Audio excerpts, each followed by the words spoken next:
অবশেষে জিম্বাবুয়ের বিপক্ষে ম্যাচ হারল বাংলাদেশ। আজ মুস্তাফিজও পারল না আমাদের হারাতে। মুস্তাফিজের বল কিভাবে খেলতে হয় তা আমরা ভালোভাবে শিখে এসেছি। এবার জিতে মুস্তাফিজকে খোঁচা দিয়ে একই বললেন সিকান্দার রাজা।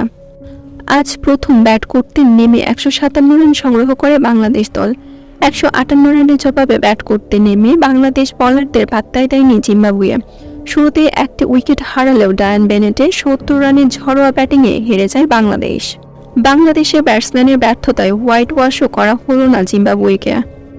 আজ নিজের তৃতীয় ওভারে মাত্র 2 রান দিয়ে আশার জুগিয়েছিলেন মুস্তাফিজ। আভাস দিয়েছিলেন দারুণ বোলিংয়ের, তবে নিজের দ্বিতীয় ওভারে এসে হতাশ করেছেন তিনি।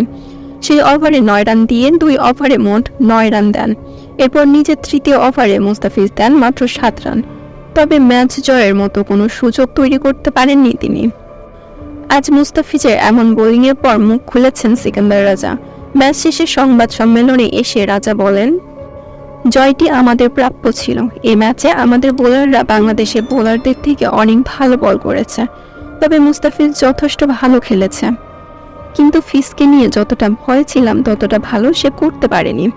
ফিজের বল কিভাবে খেলতে হয় সেটা নিয়ে প্রস্তুতি নিয়ে এসেছিলাম এবং আমাদের প্ল্যান ছিল আমরা তাকে কোনো উইকেটস নিতে দেব না, এবং সেটা আমরা করতে পেরেছি।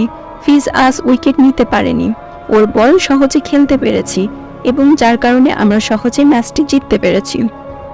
তো দর্শক, ম্যাচ হারের পেছনে সবচেয়ে বেশি দায়ী কোন বোলার? এ ব্যাপারে আপনাদের মতামত কমেন্ট করে জানিয়ে দিন।